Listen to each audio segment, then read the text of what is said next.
Subscribe कीजिए कामयाबी कैसे चैनल को और दबाएं बेल आइकन को ताकि आपको मिल सके हमारी वीडियो सबसे पहले।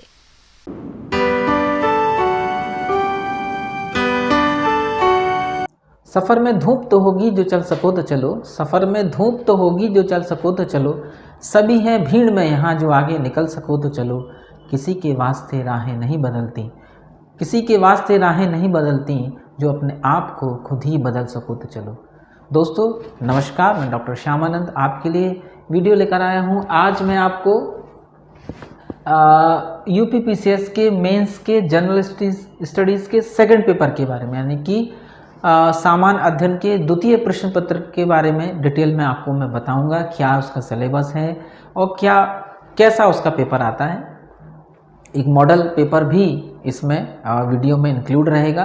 तो ओवरऑल मैंने कोशिश की है कि आपको न केवल सिलेबस के बारे में बताऊं बल्कि पेपर भी आपको मैं एक दिखाऊं ताकि आपको आइडिया लगे कि किस तरीके के सवाल पूछे जाते हैं और आगे किस तरीके के सवाल पूछे जाएंगे। तो दोस्तों आइए शुरू करते हैं। सबसे पहले जानते हैं GS के सेकंड पेपर का सिलेबस क्या है।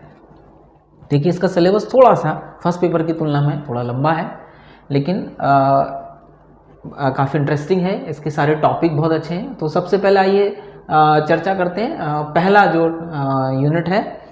और इससे पहले कि मैं अपनी इस यूनिट वाइज वीडियो को मैं मतलब आगे आपको समझाऊं, एक बार फिर से वही आग्रह जो मैंने पिछले वीडियो में किया था कि सिलेबस जो है GS के हर एक यूनिट का आपको कंठस्थ होना चाहिए।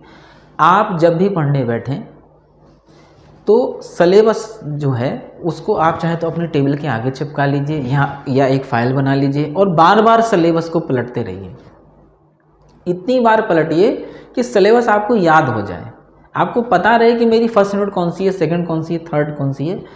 इससे आपको फ़ायदा ये मिलेगा कि जब भी कोई चीज़ आप पढ़ेंगे, कहीं भी कोई मैगज़ीन पढ़ रहे हैं, न्यूज़पेपर पढ़ रहे हैं या कहीं डिस्कशन चल रहा है, तो आपको याद रहेगा कि जब भी मुझे इस यूनिट से सवाल आया तो इस एग्जाम्पल को मैं वहाँ पर फिट करूँगा।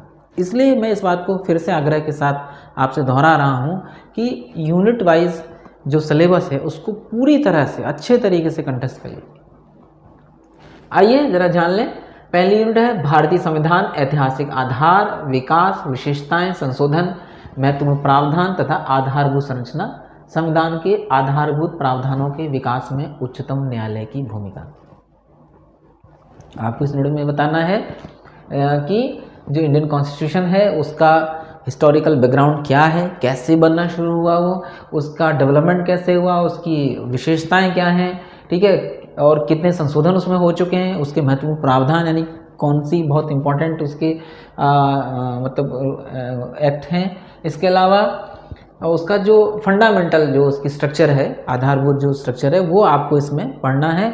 और इसके अलावा उस फंडामेंटल स्ट्रक्चर को, प्रावधानों को विकसित करने में सुप्रीम कोर्ट की क्या भूमिका है, क्योंकि सुप्रीम कोर्ट समय समय पर अपने दिशा निर्देश देती रहती है जिसे बाद में हम संविधान में इंक्लूड कर लेते हैं। तो बहुत इंपॉर्टेंट टॉपिक है ये, गहराई से पढ़िएगा क्योंकि ये जितने टॉपिक्स हैं इनको आप यदि आप अच्छे से पढ़ेंगे तो इसका फ़ायदा आपको प्री में भी मिलने वाला है, ठीक है ना। तो ये कॉन्सेप्चुअल है, थोड़ा सा गहराई में उतरना पड़ेगा, फैक्चुअल भी है। संघ एवं राज्यों के कार्य तथा उत्तरदायित्व, तो संघीय ढांचे से संबंधित विषय एवं चुनौतियाँ, स्थानीय स्तर पर शक्तियों एवं वित्त का हस्तांतरण एवं उसकी चुनौतियाँ। देखिए बहुत ही इंपॉर्टेंट टॉपिक है। अब चूंकि ऑप्शन हट गया है, पहले तो ये लोक प्रशासन में इम्पॉर्टेंट यूनिट हुआ करती थी, लेकिन चूंकि अब ऑप्शन नहीं है उसकी जगह यूपी के पेपर जोड़ दिए गए, लेकिन फिर भी ये यूनिट बहुत इंपॉर्टेंट है। क्या है इसमें, किस तरह से सेंटर और स्टेट के बीच में कार्यों का डिस्ट्रीब्यूशन किया गया, उत्तरदायित्व का डिस्ट्रीब्यूशन किया गया है। इसके अलावा जो हमारा संघीय ढांचा है उसमें क्या चुनौतियां हैं, उसकी क्या अच्छाइयां हैं, क्या उसकी कमियां हैं। और इसके अलावा स्थानीय स्तर पर यानी कि जो 73 और 74वां संविधान संशोधन के द्वारा जो स्थानीय स्तर पर शक्तियों और वित्त का हस्तांतरण किया गया है उसके क्या लाभ हैं, क्या उसकी चुनौतियां हैं, क्या परेशानियां हमको आ रही हैं, तो ये डिटेल में काफ़ी पढ़ना है आपको। बहुत इंपॉर्टेंट टॉपिक है, गहराई से पढ़िएगा। इसके अलावा केंद्र राज्य वित्तीय संबंधों में वित्त आयोग की भूमिका, बहुत इंपॉर्टेंट टॉपिक है। वित्त आयोग की भूमिका, एक सवाल पक्का आना है वित्त आयोग की भूमिका पर, ठीक है ना। इसके अलावा शक्तियों का पृथक्करण, विवाद निवारण तंत्र, ओके, वैकल्पिक विवाद निवारण तंत्रों का उदय एवं उनका प्रयोग। देखिए शक्तियों का हमारे यहाँ पर पृथक्करण किया गया, डिस्ट्रीब्यूशन ऑफ पावर, विधायिका, कार्यपालिका, न्यायपालिका, तीनों के बीच में शक्तियों का पृथक्करण है। लेकिन इस सब के बावजूद जो है तमाम संस्थाएं एक दूसरे के अधिकारों का अतिक्रमण करती रहती हैं। ऐसी परिस्थितियों में जो प्रॉब्लम खड़ी होती है उसको किस तरीके से उस रिड्रेसल उसको किया जाता है, उसको दूर कैसे किया जाता है, कौन कौन सी ऐसी संस्थाएं हैं जो उस विवाद को जो है वो दूर करती हैं, और इसके अलावा उसके अल्टरनेट जो है वो क्या हैं, उनका उदय एवं उनके किस तरह से उनका प्रयोग किया जाता है। तो इम्पॉर्टेंट टॉपिक है, थोड़ा गहराई में आपको उतरना पड़ेगा तभी आप इस यूनिट से सवाल को कर पाएंगे। भारतीय संवैधानिक योजना की अन्य प्रमुख लोकतांत्रिक देशों के साथ तुलना, यानी कि भारत का जो डेमोक्रेसी का जो फॉर्मेट है वो अदर कंट्रीज से कैसा है, अमेरिका, इंग्लैंड या जो भी प्रमुख देश हैं उनके साथ एक कंपैरिजन है। तो बड़ा इंटरेस्टिंग टॉपिक है ये, आपको भारत के साथ साथ और देशों के संविधान और उनके संविधान और भारत के संविधान के बीच में जो एक तुलनात्मक अध्ययन है, जब आप उससे करेंगे तो बड़ा इंटरेस्ट आएगा और ये बहुत अच्छा टॉपिक है। इस तरीके के जो यूनिट्स हैं जब आप अच्छा लेकर आते हैं वहाँ से देखिए सवाल निश्चित रूप से थोड़े से गहराई से उतरे हुए आएंगे, और जब आप उनके अच्छे उत्तर लिखकर आएंगे तो निश्चित रूप से आपको अंक भी अच्छे मिलेंगे। इसके बाद संसद और राज्य विधायिका, संरचना, कार्य संचालन, शक्तियां एवं विशेषाधिकार तथा संबंधित विषय, यानी कि पार्लियामेंट और जो राज्यों में विधानसभाएं हैं, ठीक है, उनकी क्या स्ट्रक्चर है, उनके क्या कार्य, लगभग मिलते जुलते हैं, थोड़ा थोड़ा कुछ अंतर है। जैसे कुछ स्टेट्स के अंदर विधान परिषद भी है, तो वो उनकी संरचना, उनके कार्य, किस तरीके से उनका कार्य संचालन होता है, शक्तियाँ क्या क्या हैं, इसके अलावा उनको क्या विशेषाधिकार प्राप्त हैं एमपी एमएलएस को, ये थोड़ा सा आपको इसमें गहराई से पढ़ना है। तो आप देखेंगे ये सारा जो टॉपिक है, पूरा संविधान है, जो कुछ भी आप पढ़ रहे हैं ये सब आपको जीएस के मतलब प्री के फर्स्ट पेपर में फ़ायदा देने वाला है। इसके अलावा कार्यपालिका और न्यायपालिका की संरचना, संगठन और कार्य, सरकार के मंत्रालय एवं विभाग, प्रभावक समूह और औपचारिक अनौपचारिक संघ तथा शासन प्रणाली में उनकी भूमिका, जनहित याचिका, पब्लिक इंटरेस्ट लिटिगेशन। तो देखिए इस यूनिट में क्या है कि जो आपका एग्जीक्यूटिव है और जो आपका जुडिशरी है उसकी संरचना क्या है, उनके क्या कार्य हैं, सरकार के जो अलग अलग मंत्रालय हैं, मिनिस्ट्रीज़ हैं और जो उनके डिपार्टमेंट हैं वो क्या काम करते हैं, ठीक है। इसके अलावा फॉर्मल और इनफॉर्मल किस तरीके के ऑर्गेनाइजेशंस हैं और उनकी शासन प्रणाली में क्या भूमिका है, किस तरह से वो अपना रोल अदा करते हैं, और एक बहुत ही important topic public interest litigation, ठीक है। तो ये बहुत इंपॉर्टेंट यूनिट है। इसके अलावा जनप्रतिनिधित्व अधिनियम की मुख्य विशेषताएं, अमूमन यहाँ से सवाल आ जाता है।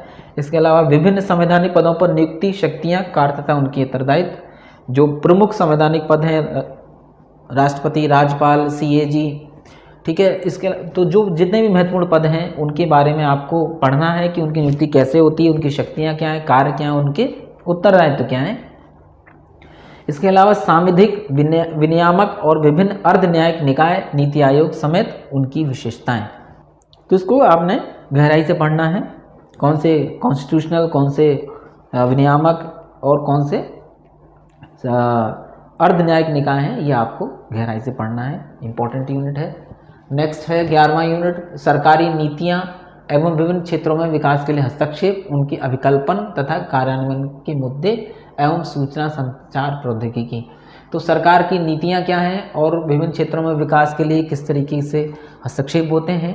इसके अलावा आपको सूचना संचार प्रौद्योगिकी के बारे में पढ़ना है। विकास प्रक्रियाएं, गैर सरकारी संगठनों की भूमिका, स्वयं सहायता समूह, विभिन्न समूह एवं संघ, अभिदाता, सहायता संस्थाएं, संस्थागत एवं अन्य अंशधारक। तो देखिए ये इंपॉर्टेंट टॉपिक है इसलिए क्योंकि आप जब प्रशासनिक अधिकारी बनेंगे तो प्रशासन, सरकारी जो मशीनरी तो आपके साथ रहेगी, लेकिन आपके उस कार्य को करने में तमाम ऐसे एनजीओज, गैर सरकारी संगठन भी काम आएंगे आपके, कुछ सेल्फ हेल्पिंग ग्रुप्स भी आपको मदद करेंगे। तो चूंकि आज का जो समय है वो केवल और केवल वो सरकार का कार्य करेगी, वो वाला ना होके सरकार और नागरिक दोनों को साथ साथ आना है। सरकार और गैर सरकारी संगठन, सेल्फ हेल्पिंग ग्रुप्स, NGOs, ठीक है, और भी तमाम सहायता संस्थाएं, वो सब मिलकर भारत के विकास को आगे लेकर जाएंगे, ऐसी अवधारणा हमारे शासन प्रणाली की है। इसके बाद केंद्र एवं राज्यों द्वारा जनसंख्या के अति संवेदनशील वर्गों के लिए कल्याणकारी योजना तथा इन योजनाओं का कार्य निष्पादन, इन अति संवेदनशील वर्गों की रक्षा एवं बेहतरी के लिए गठित तंत्र, विधि, संस्थान एवं निकाय। देखिए, तो जो हमारे जनसंख्या के अति संवेदनशील वर्ग हैं, फिर चाहे वो मतलब अनुसूचित जाति, जनजाति और या और भी ऐसी अति संवेदनशील जैसे बच्चे हो गए, महिलाएं हो गई, तो उनसे जुड़े हुए कौन कौन सी कल्याणकारी योजनाएं हैं। इसके अलावा उनकी बेहतरी, उनकी रक्षा के लिए और क्या क्या कोई स्ट्रक्चर, कोई तंत्र बनाया गया है, कोई कानून है उनसे जुड़ा हुआ। तो देखिए, यहाँ से निबंध आना है पक्का, और जनसंख्या तो वैसे भी, और ख़ास तौर से यहाँ योजनाएं आपको पढ़नी है, और योजनाओं से जुड़े हुए सवाल तो आपको पता ही है कि बहुत ज़्यादा पूछे जाते हैं, योजनाओं को बहुत गहराई से पढ़ना है, तो ये टॉपिक बहुत इंपॉर्टेंट है। इसके अलावा स्वास्थ्य, शिक्षा, मानव संसाधनों से संबंधित सामाजिक क्षेत्र, सेवाओं के विकास एवं प्रबंधन से संबंधित विषय, तो यहाँ पर टॉपिक क्लियर कर दिया, स्वास्थ्य, शिक्षा और मानव संसाधन, ठीक है। इसके अलावा गरीबी और भूख से से संबंधित विषय, राजनीतिक व्यवस्था के लिए इनका निहितार्थ। तो गरीबी और भूख पर पूरी एक यूनिट बनाई गई है, तो आप समझ सकते हैं कि कितनी महत्वपूर्ण यूनिट है ये। यहाँ से जनरली एक आपको निबंध मिल जाता है। शासन व्यवस्था, पारदर्शिता एवं जवाबदेही के महत्वपूर्ण पक्ष, ई गवर्नेंस अनुप्रयोग, मॉडल, सफलताएं, सीमाएं और संभावनाएं, नागरिक चार्टर, पारदर्शिता एवं जवाबदेही और संस्थागत व अन्य उपाय। देखिए, बहुत इंपॉर्टेंट यूनिट है ये, क्योंकि जब आप प्रशासनिक अधिकारी बनेंगे तो शायद सबसे ज़्यादा योगदान इसी का आपको होगा, क्योंकि सरकार कहीं ना कहीं अपेक्षा करती है आम जनता के हितों को ध्यान में रखते हुए कि जो प्रशासन हो वो पारदर्शी हो। इसके अलावा जवाबदेही है, अकाउंटेबिलिटी होनी चाहिए, किसी भी प्रशासन की अकाउंटेबिलिटी सीधी जनता के प्रति होती है। तो ये चीज़ हमेशा ध्यान रखना है कि जो प्रशासन है वो पारदर्शी हो, ट्रांसपेरेंट हो। इसके अलावा जवाबदेही प्रशासन की बनती है, तो उसके कौन कौन से महत्वपूर्ण पक्ष हैं। इसके अलावा ई गवर्नेंस क्या है, इस ई गवर्नेंस मॉडल की क्या फ़ायदे हैं, क्या इसके कुछ क्या ये असफल भी रहा है, कुछ सीमाएं हैं क्या इसकी, कुछ संभावनाएं क्या हैं। इसके अलावा सिटीजन चार्टर क्या है। सिटीजन चार्टर का अर्थ है कि अब प्रत्येक जो जैसे आप जाति प्रमाण पत्र बनवाते हैं, आय प्रमाण पत्र बनवाते हैं, कोई भी कार्य आप करते हैं तो उसकी एक समय सीमा निर्धारित कर दी गई जिसे सिटीजन चार्टर कहा जाता है। तो इसका उद्देश्य यही है कि जो डेली रूटीन के जो कार्य हैं वो एक तय समय सीमा के अंदर हो जाएं, ताकि किसी भी व्यक्ति के जो आम जनता है उसके हितों का क्षरण ना हो। तो बहुत इम्पोर्टेंट है, ये बहुत ज़्यादा इम्पोर्टेंट होकर उभरा है। तो एक प्रशासनिक अधिकारी के रूप में आप कहीं ना कहीं पारदर्शिता, जवाबदेही, सिटीजन चार्टर से आपको होकर गुजरना होगा, तो इसलिए ये यूनिट बहुत इंपॉर्टेंट है। इसके अलावा इंटरव्यू से यहाँ अक्सर करके सवाल पूछे जाते हैं। इंटरव्यू में कहीं ना कहीं वो जवाबदेही, पारदर्शिता और ये सब चीज़ें कि आप जनता के हितों का ध्यान रखेंगे, तय समय सीमा में कार्य करेंगे ताकि किसी के हितों का जो है वो नुकसान न हो। इसके अलावा लोकतंत्र में उभरती हुई प्रवृत्तियों के संदर्भ में सिविल सेवाओं की भूमिका, ऑब्वियसली बात है कि सिविल सेवक बनना चाहते हैं आप, तो इस यूनिट को तो आपको वैसे भी बहुत ध्यान से पढ़ना है। और आखिर सिविल सेवाओं की भूमिका, लोकतंत्र भी बदल रहा है और उस बदलते हुए लोकतंत्र की परिस्थितियों में सिविल सेवक को भी किस तरह से अपने आप को बदलना पड़ रहा है। तो वो जो अंग्रेजों के समय में माई बाप की अवधारणा थी वो अब बदल कर जो है वो प्रशासन की ये हो गई है कि प्रशासन आपके द्वारा, यानी कि हम हर व्यक्ति तक, सामान्य व्यक्ति तक पहुँचें, ये प्रशासन की अवधारणा है। तो सिविल सेवा की जो भूमिका है वो बदलते संदर्भ में बहुत ज़्यादा इम्पोर्टेंट हो गई है। भारत एवं अपने पड़ोसी देशों से उसके संबंध, ऑब्वियसली बात है सबसे ज़्यादा इम्पोर्टेंट यूनिट तो यही है। द्विपक्षीय, क्षेत्रीय एवं वैश्विक समूह और भारत से संबंधित गैर और अथवा भारत के हितों को प्रभावित करने वाले करार। तो तमाम जो संगठन हैं, जो करार हैं, जो समझौते हुए हैं, वो सब आपको इसमें पढ़ने हैं। भारत के हितों एवं अप्रवासी भारतीयों पर विकसित तथा विकासशील देशों की नीतियों तथा राजनीति का प्रभाव। तो देखिए इसमें NRIs का क्या योगदान है वो आपको बहुत गहराई से पढ़ना है। महत्वपूर्ण अंतर्राष्ट्रीय संस्थान, संस्थाएं और मंच, उनकी संरचना, अधिदेश तथा उनका कार्यभार। तो यानी कि UNO, WHO, G20, तो ये सब जो महत्वपूर्ण संस्थान हैं उन सब के बारे में आपको गहराई से पढ़ना है। क्षेत्रीय, राष्ट्रीय एवं अंतर्राष्ट्रीय महत्व के समसामयिक घटनाक्रम। अब ये जो 22वीं यूनिट है करंट अफेयर की, अब देखिए पूरा फील्ड खुला है, कुछ भी पूछ सकता है और सब कुछ क्लियर कर दिया। क्षेत्रीय, राष्ट्रीय और अंतर्राष्ट्रीय कुछ भी पूछ सकता है। तो एक तरीके से जो भी आप करंट अफेयर में पढ़ते हैं वो सब आपको यहाँ यूज़ करना है। तो ये पूरा एक सिलेबस है जो आपको सेकंड पेपर का मैंने आपको समझाया है। इस सिलेबस को, इस वीडियो को बार बार देखिए ताकि आपको चीज़ें याद हो जाएं। आइए अब बात करते हैं, एक पेपर मैंने इसमें लगाया है और इसको थोड़ा ध्यान से देखेंगे। एक बार फिर से समझ लेते हैं। 2 पार्ट आएंगे। खंड ए जिसमें 10 सवाल होंगे, 125 शब्द सीमा है। उसके बाद दीर्घ उत्तरीय प्रश्न होंगे जिनकी सब सीमा 200 है, ये भी 10 होंगे। ये 8 नंबर का होगा, ये 12 नंबर का होगा। ठीक है, सभी प्रश्न करने आपको अनिवार्य है, कोई छूट इसमें नहीं है। यानी कि यदि एक भी यूनिट आपने छोड़ी और वो सवाल छूटा तो सीधा सीधा नुकसान है। तो इसलिए एक भी यूनिट छोड़नी नहीं है, ये ध्यान से समझ लीजिए। तो आइए जरा पेपर को देखते हैं। एक फॉर्मेट है ये।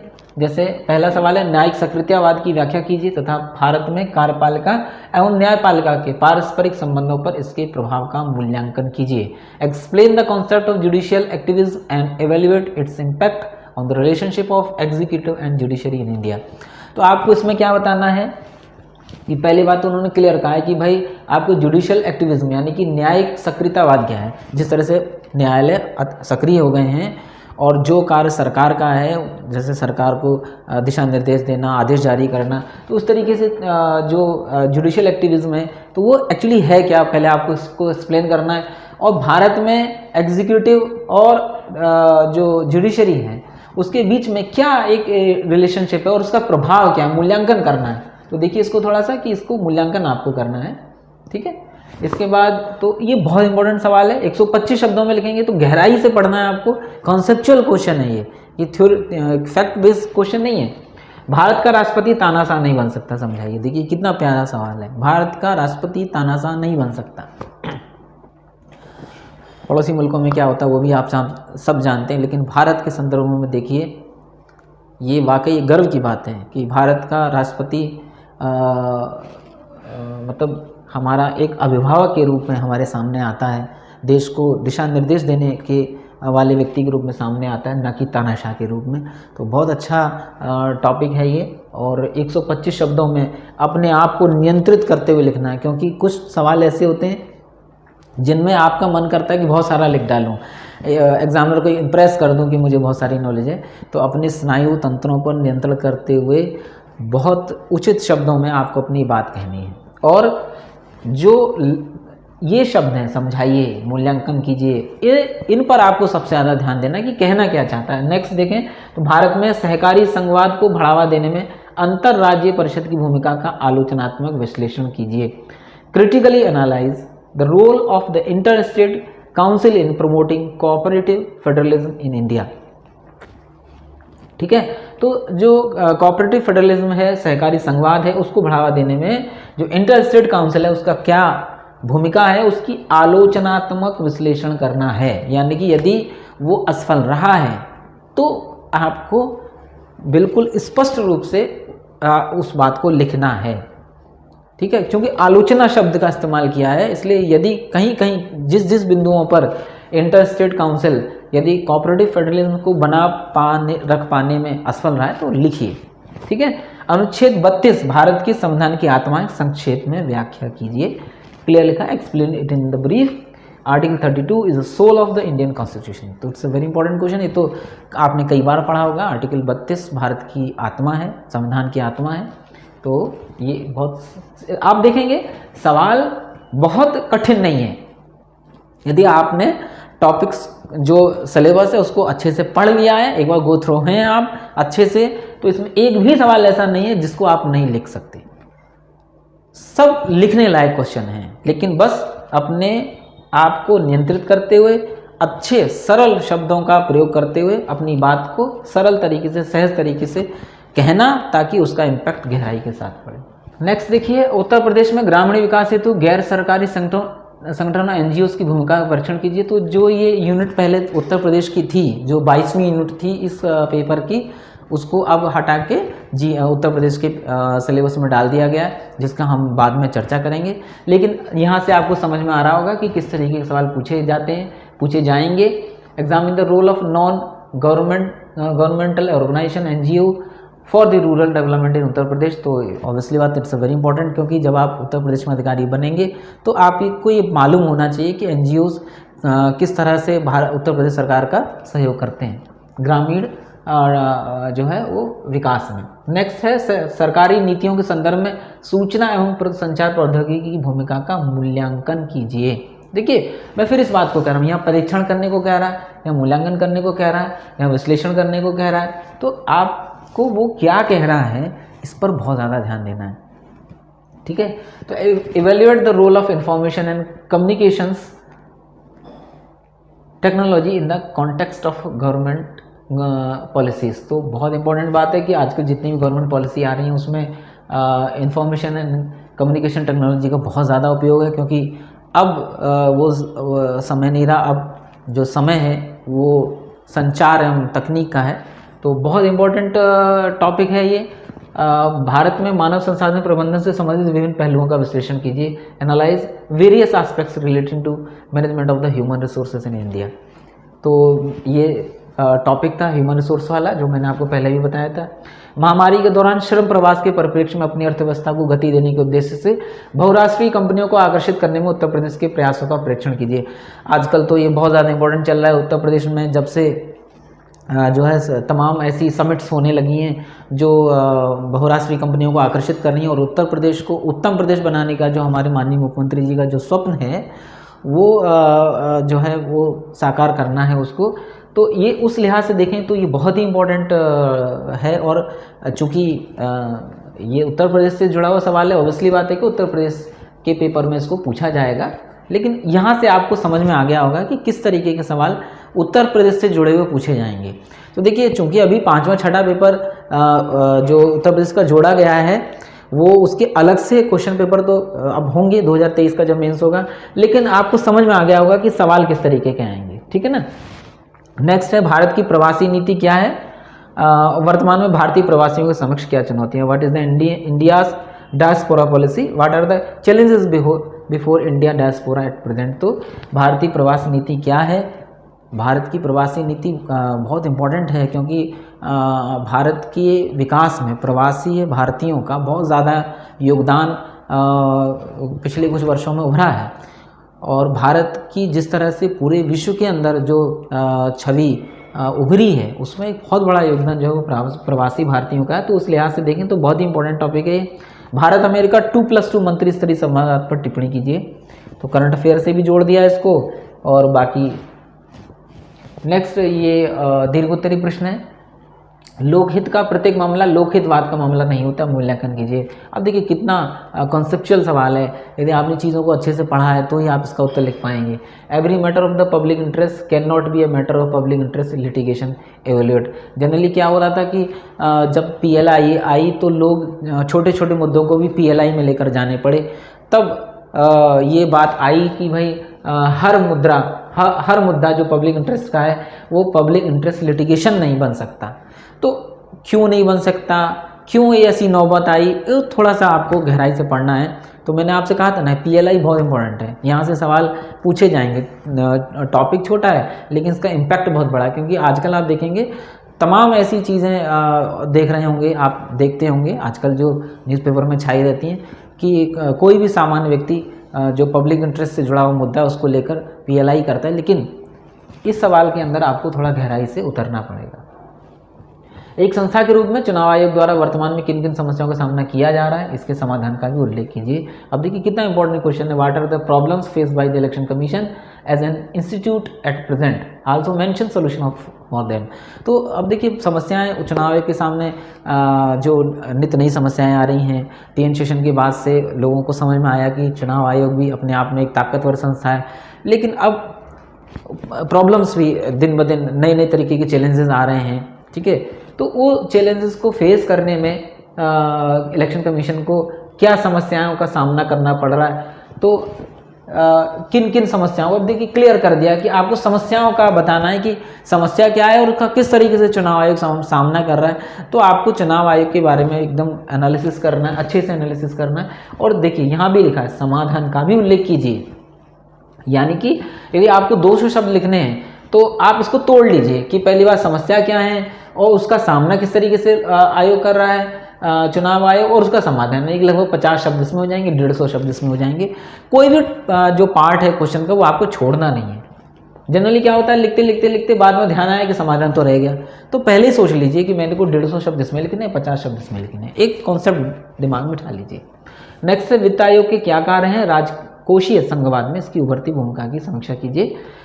फाइनेंस कमीशन तो वैसे ही बहुत इंपॉर्टेंट है। मैंने जब एक्सप्लेन कर रहा था मैं सिलेबस को, तभी मैंने आपसे कहा था कि वित्त आयोग पर सवाल ज़रूर पूछा जाएगा, इसलिए इसको बहुत गहराई से पढ़ लीजिए।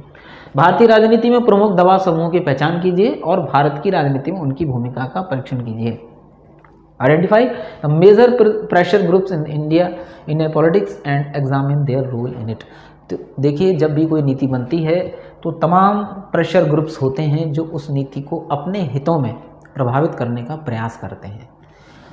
ऐसा होते हम निकट भविष्य मतलब भूत में देख चुके हैं और भविष्य में भी इस तरीके की तमाम घटनाओं को हम होते देखेंगे। लेकिन इसमें आपको समझना पड़ेगा कि जब भी कोई नीति बनती है तो उसमें जो प्रेशर ग्रुप्स हैं वो कौन कौन से प्रेशर ग्रुप्स हैं, किस तरीके से वो कार्य करते हैं और किस हद तक वो पॉलिसी को प्रभावित कर पाते हैं या कर सकते हैं, इसको आपको डिटेल में समझना है। तो देखिए एक चीज़ मैं आपको बता दूँ कि ये पेपर में क्यों डिस्कस कर रहा हूँ। पेपर डिस्कस करने से आपको क्लियर कट समझ में आ रहा होगा कि मेरा सिलेबस और मेरा पेपर बिल्कुल मैच करता है। जो सिलेबस है वहीं से टू दी पॉइंट जो है सवाल आए हैं और सवाल का स्तर किस तरीके का है, क्या आपको लिखना है, वो चीज़ आपको समझ में आ रही होगी। नेक्स्ट, भारतीय राजनीति में प्रमुख दबाव समूह की पहचान कीजिए, ये तो हो ही गया। ई शासन में प्रशासनिक तंत्र को किस सीमा तक अधिक नागरिक केंद्रित बनाया है, क्या ई शासन प्रणाली को और अधिक सहभागी बनाया जा सकता है। तो to what extent has e governance made the administrative system more citizen centric, can e governance be made more participative. तो देखिए जो ई गवर्नेंस है उसने क्या वाकई हमारे जो प्रशासनिक तंत्र है उसको सिटीजन सेंट्रिक किया है तो किस हद तक किया है। इसके अलावा क्या इसे और ज़्यादा पार्टिसिपेटिव बनाया जा सकता है, सहभागी बनाया जा सकता है, ये सवाल है। तो अब हमको क्या करना है, इस पेपर को समझने से डिस्कस करने से हमको एक चीज़ समझ में आ रही है कि हमको चीज़ों को पढ़ना है और पढ़ने के साथ साथ सोचना है। क्योंकि सवाल कभी वो आलोचनात्मक परीक्षण की तरफ चला जाता है, कभी व्याख्या की तरफ चला जाता है, कभी जो है आपको क्रिटिकल एनालिसिस की तरफ लेकर जाता है। सूचना अधिकार अधिनियम ने लोक सेवकों को स्टील फ्रेम के बाहर आकर निष्ठापूर्वक जनता की सेवा करने के लिए बाध्य किया है, व्याख्या करें। तो देखिए अब ये सवाल है कि जो राइट टू इन्फॉर्मेशन एक्ट है उसके कारण लोक सेवकों की जवाबदेही बनी है। क्योंकि अब कोई भी सवाल जनता आपसे पूछ सकती है तो वो जो स्टील फ्रेम था उससे निकलकर अब आपको निष्ठापूर्वक जनता की सेवा करनी पड़ेगी, क्योंकि जनता से जुड़े हुए सवाल जनता कभी भी पूछ सकती है। तो सूचना के अधिकार ने इस तरीके की शक्तियां हमारे भारतीय नागरिकों को दी हैं। नेक्स्ट क्वेश्चन है, उत्तर प्रदेश सरकार द्वारा अनुसूचित जाति और अनुसूचित जनजातियों के कल्याण हेतु क्रियान्वित की जाने वाली योजनाओं के प्रभाव का मूल्यांकन कीजिए। तो ऑब्वियसली बात है, अब चूँकि ये तो टॉपिक अब उत्तर प्रदेश के पेपर में पूछा जाएगा, लेकिन आपको समझ में आ गया होगा कि यही मिलते जुलते क्वेश्चन आपके जो है वो पूछे जाएंगे। तो उत्तर प्रदेश सरकार के द्वारा SC/ST के विकास के लिए कल्याण हेतु कौन कौन सी योजनाएं और उनके प्रभाव, देखिए अब ये उसने योजनाएं नहीं पूछी हैं, उसने प्रभाव पूछा है। ये योजनाओं के प्रभाव का मूल्यांकन कीजिए, सवाल को ध्यान से पढ़िए, ठीक है। उसके बाद प्रधानमंत्री मोदी एवं चीनी राष्ट्रपति के बीच सौहार्दपूर्ण मामल्लपुरम शिखर बैठक के बावजूद कई वर्षों के अंतराल के बाद फिर वास्तविक नियंत्रण रेखा पर विवाद गहरा गया है। आपके अनुसार इसके पीछे क्या कारण है। करंट बेस्ड क्वेश्चन है, जैसा मैंने पहले ही कहा था, सवाल कहीं भी किसी भी दिशा में जा सकता है और अनिवार्य है। यदि नहीं आपने करंट अफेयर को ध्यान से पढ़ा तो आप नहीं लिख पाएंगे, सीधे सीधे 12 नंबर आपके गए। इसलिए करंट अफेयर को बहुत ध्यान से पढ़ना है और केवल फैक्ट नहीं याद करने, आपको चीज़ों को दिमाग में बिठाकर चलना है कि वो जो घटना हो रही है उसके इम्पैक्ट क्या है, ठीक है ना। चतुर्भुज सुरक्षा संवाद क्वाड के बारे में आप क्या जानते हैं? क्या मालाबार सैन्य अभ्यास विश्व राजनीति में चीन के बढ़ते प्रभाव को रोकने में सफल होगा? फिर से एक बहुत ही बेहतरीन क्वेश्चन और कॉन्सेप्ट आपको समझना पड़ेगा कि आखिर ये सब है क्या। What do you know about quadrilateral security dialogue, quad? तो आजकल बहुत महत्वपूर्ण है ये क्वाड। कोरोना काल कोविड-19 में विश्व स्वास्थ्य संगठन की भूमिका का विवेचना कीजिए। तो इस तरीके के सवाल आप देख रहे होंगे कि पूछे जाते हैं। तो ये आपका मैंने एक पेपर डिस्कस किया। मैं समझता हूँ कि आपको मैंने जो सिलेबस डिस्कस किया और जो एक मॉडल पेपर भी डिस्कस किया जो कि यूपीपीसीएस का ही पेपर था, उससे आपको एक चीज़ क्लियर हुई होगी कि मेरे सवाल किस तरीके के आते हैं और मुझे अपनी तैयारी को किस स्तर तक लेकर जाना है, कैसे मुझे इसको पढ़ना है। देखिए यहाँ प्री की तरह सवाल नहीं आ रहे कि कौन सा युद्ध कब हुआ या ये फलाना मंदिर कहाँ है, इस तरीके के सवाल नहीं आ रहे। यहाँ आपको कॉन्सेप्ट में उतरना पड़ेगा, गहराई में उतरना पड़ेगा, सोचना पड़ेगा कि आखिर कोई घटना हो रही है तो क्यों हो रही है, कोई संस्था है तो क्यों है, उसका क्या इम्पैक्ट है, क्या उसके योगदान है, क्या उसकी कमियां हैं, क्या अच्छाइयाँ हैं। हर चीज़ पर आपको विस्तृत रूप से चिंतन मनन करना है, तभी आप अच्छे अंक ला पाएंगे। तो दोस्तों मैं आशा करता हूँ कि आपको ये वीडियो बहुत पसंद आया होगा और यदि पसंद आया तो शेयर करना बिल्कुल मत भूलिएगा। इसी आग्रह के साथ मैं अगली वीडियो में मिलूँगा जीएस के थर्ड पेपर के साथ। नमस्कार। सब्सक्राइब कीजिए कामयाबी कैसे चैनल को और दबाएं बेल आइकन को ताकि आपको मिल सके हमारी वीडियो सबसे पहले।